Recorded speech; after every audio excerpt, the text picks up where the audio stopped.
Hello students, previous video में हमने force की डेफिनेशन के बारे में डिस्कशन किया था और उसमें हमने बहुत पर्टिकुलर एग्जांपल लिए थे। जैसे एक बॉल का एग्जांपल लिया था कि कैसे हम किक करते हैं बॉल के ऊपर तो वो क्या होती है, रेस्ट से मोशन में आ जाती है। एंड एक कार का एग्जांपल लिया था, तो हम उसी वीडियो को कंटिन्यू रखेंगे। यहाँ पे हमारा टॉपिक है 11.4 I force can change the state of motion.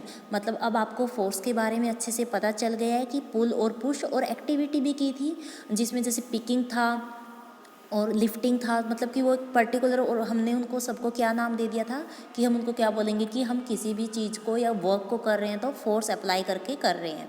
तो यहाँ पे फोर्स क्या करता है, अभी बता रहे हैं कि ये एक स्टेट, मतलब स्टेट ऑफ मोशन को चेंज कर देता है। तो सबसे पहले ये पढ़ो कि स्टेट ऑफ मोशन क्या होता है। State of motion, that mean motion मतलब क्या होता है, कोई भी चीज़ मोशन में है, मतलब कि वो चल रही है यहाँ से। जैसे कि आपका ये देखो, इस फिगर में देखो, एग्जांपल में 11.7 में, to move a tyre faster it has to be pushed repeatedly. अभी बच्चा क्या कर रहा है, इस टायर को मूव करवाने के लिए एक स्टिक से इसको फोर्स कर रहा है, मतलब कि फोर्स अप्लाई कर रहा है ताकि इसकी स्पीड इंक्रीज़ होती रहे। इंक्रीज़ मतलब कि फोर्स क्या कर रहा है, स्पीड को भी इंक्रीज़ कर रहा है अगर हम ज़्यादा फोर्स अप्लाई करते हैं। अगर अब आप यहाँ पे बॉल है और इसके ऊपर आप किक करते हो तो क्या करती है, बॉल आगे मूव करती है। लेकिन बॉल सबसे पहले क्या थी, रेस्ट पे थी, और रेस्ट से फिर वो क्या करने लगी, मूव करने लगी। मतलब कि उसका मोशन चेंज हो गया। रेस्ट पे क्या होता है, जीरो मोशन होता है। समझ में आ गया। हम अगर कोई ऑब्जेक्ट रेस्ट पे होते हैं, रेस्ट पे रखते हैं, तो उसको भी फिजिक्स के अंदर, मतलब साइंस के अंदर क्या बोलेंगे कि जीरो मोशन। वहाँ पे उस ऑब्जेक्ट का मोशन क्या है, आपका जीरो मोशन। और जैसे ही बॉल को किक किया वो मूव करना स्टार्ट हो गई। अब मोशन थोड़ा इंक्रीज हो गया है तो उसकी क्या हुई, स्टेट ऑफ मोशन चेंज हो गया। मोशन रेस्ट से क्या हो गया, मूवमेंट में चला गया। तो यहाँ पे देखो 11.6, a ball at rest began to move. पहले बॉल रेस्ट पे थी बट वो स्टार्ट हो गई मूव होना when a force is applied on it. इन्होंने क्या किया, हैंड से अप्लाई किया फोर्स। अभी मैंने पहले एग्जांपल दिया था, वो क्या कर रहे थे, किक से एग्जांपल दे रहे थे।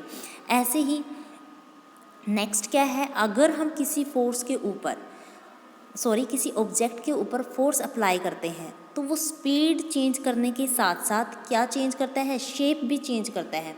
तो देखो फर्दर यहाँ पे 1 मिनट, शेप में मैं यहाँ पे आपको एक्टिविटीज़ दिखा रही हूँ।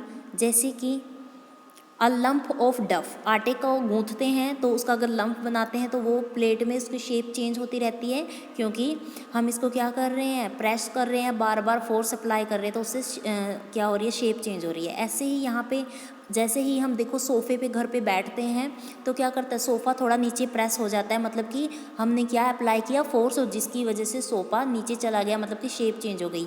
ऐसे ही अगर आप रबर बैंड को क्या करोगे, थोड़ा सा नीचे की तरफ पुल करोगे तो क्या होगा, रबर बैंड लेंथ में थोड़ा ज़्यादा हो गया, पहले छोटा था तो उसकी भी शेप चेंज हो गई। यहाँ पे क्या किया हुआ है, दो बुक्स के ऊपर एक मेटल का स्केल रखा हुआ है और उस स्केल के ऊपर बहुत सारा वेट रख दिया, जिसकी वजह से क्या हुआ, स्केल थोड़ा सा डाउन में चला गया।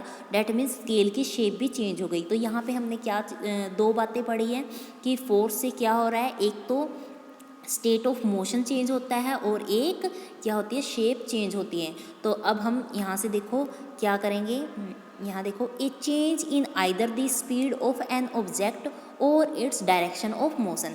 मतलब कि डायरेक्शन भी, जैसे कि मैंने अभी आपको उस दिन बताया था कि हम फुटबॉल को किक करते हैं, या हॉकी के गेम में वो हॉकी स्टिक के साथ क्या करते हैं, बॉल की डायरेक्शन को चेंज कर देते हैं। डैट मीन्स उन्होंने मोशन में तो किया ही, साथ में बॉल की डायरेक्शन भी चेंज की। बट डायरेक्शन कैसे चेंज हुई, क्योंकि आपने उसके ऊपर फोर्स अप्लाई किया। Or both is described as change in its state of motion. Thus a force may bring a change in the state of motion of an object. ये क्या था, इसका पूरा कंक्लूजन था। नेक्स्ट यहाँ पे देखो येलो बॉक्स के अंदर स्टेट ऑफ मोशन क्या होता है। The state of motion of an object is described by its speed. Speed से डिस्क्राइब करेंगे कि उसकी स्टेट ऑफ मोशन क्या है, and the direction of motion. The state of rest is consider to be state of zero speed. मतलब उसको हम क्या बोलेंगे कि वो भी क्या है, एक तरह से स्टेट ऑफ मोशन है, बट वहाँ पे क्या है, आपके ऑब्जेक्ट की स्पीड जीरो है। An object may be at rest और इन मोशन। मतलब कि ऑब्जेक्ट आपका रेस्ट में भी हो सकता है, मोशन में भी हो सकता है। जब हम एग्जाम्पल लेते हैं, जैसे बॉल पहले रेस्ट में थी, किक करने के बाद मोशन में हो गई, बट हम उन दोनों को क्या मानेंगे, states of motion in the definition of force. Next अब देखते हैं शेप वाले में क्या कंक्लूजन निकलता है। शेप वाले में कंक्लूजन अब यहाँ से देखो, पूरा ये वाला मेन है, आप सिर्फ ये पढ़ लोगे डेट इनफ। फोर्स में make an object move from rest, क्या करता है फोर्स की हेल्प से एक ऑब्जेक्ट रेस्ट से मूव करने लग जाता है। फोर्स में change the speed of an object if it is moving, अगर कोई ऑब्जेक्ट मूव कर रहा है तो वो उसकी स्पीड भी चेंज कर देता है। जैसे कि अभी टायर को क्या कर रहा था, एक बच्चा स्टिक की हेल्प से उसको फोर्स अप्लाई कर रहा था और ज़्यादा अमाउंट में करते करते क्या हुआ, उसकी स्पीड और भी इंक्रीज़ होने लगी। और कल मैंने बताया था कि फोर्स का मैग्नीट्यूड इंक्रीज़ और डिक्रीज़ होता है, 5 न्यूटन 10 न्यूटन। नेक्स्ट है force change the direction of motion of an object, वो ऑब्जेक्ट की क्या कर सकता है, डायरेक्शन चेंज कर सकता है। इसका बेस्ट एग्जांपल है, आप हॉकी खेलते हो तो हॉकी स्टिक के साथ बॉल की डायरेक्शन चेंज करते हो।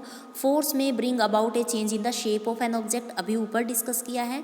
एंड फोर्स में कोज सम और ऑल ऑफ दिस इफेक्ट, और कुछ और इफेक्ट है जो हम आगे पढ़ेंगे, जैसे कॉन्टैक्ट फोर्स, इसके अंदर मस्कुलर फोर्स भी। आज के लिए इतना ही, thank you, make a nice